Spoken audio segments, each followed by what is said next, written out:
Welcome to Shabbos Shoutout. I hope you're enjoying our warmer spring weather.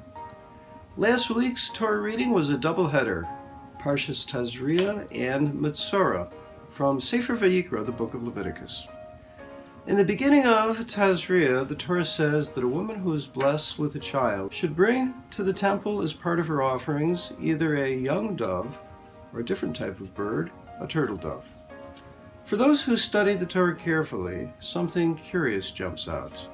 Whenever these two birds are mentioned in the Torah, the turtle doves are mentioned first and then the young doves. But only here are the young doves mentioned first.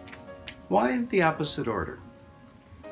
Though that might seem to be an arcane question, it actually leads to an important and fascinating insight. But first, let me share a story. Among the 9 siblings in their family, Rose and her younger sister Teresa always shared a very special bond. In fact, as they grew older, they were like the proverbial 2 peas in a pod. As they hit their 70s and 80s, their dream of jackpot riches became a centerpiece of that connection, fueling regular trips to the casino and countless lottery tickets.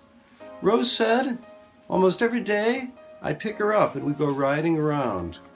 We went to the casino a lot," Rose continued, "and we always shared everything. All was fine until one of the sisters won the Powerball jackpot in 2005. You'd think that winning $500,000 would be a dream come true. And for Rose and Teresa, it was a dream come true. Only that dream was a nightmare. Rose, 84 at the time, sued Teresa, 87, for violating a notarized contract that they had signed almost a decade earlier to split all future winnings. Rose said that Teresa broke off the deal during a 2004 fight over a couple $100. Teresa acknowledged the tiff, but believed that the contract was still in place. The lawsuit went on, and the 2 sisters, once so close, both passed away within 10 years of their legal battle, never having spoken to each other again. What a sad story. But there's an antidote.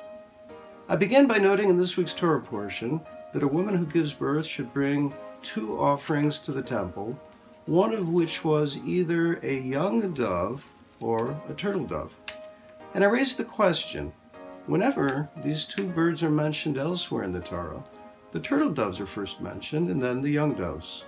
Why the opposite order here? Normally, the Torah requires 2 birds to be brought at a time. But in the case of a woman who gives birth, only 1 bird is required. If only 1 bird is to be brought, it's preferable that the young dove be brought rather than a turtle dove. Why? Because turtle doves live in pairs, male and female. And when one of the pair is taken away from its mate, the Talmud says, the remaining bird will never take another mate. They only mate with 1 bird their entire lives. The Torah is concerned that the remaining turtle dove shouldn't remain lonely and depressed the remainder of its life. So, the Torah advises us to give preference to taking the young dove in such a situation, because the young dove's mate will find someone else. The Torah is teaching us to be sensitive and caring human beings. If one treats animals and even birds with such sensitivity, then certainly one will treat human beings with sensitivity. Treating others with sensitivity, decency, and respect. Isn't that something that we could all use a little bit more of these days? Good Shabbos.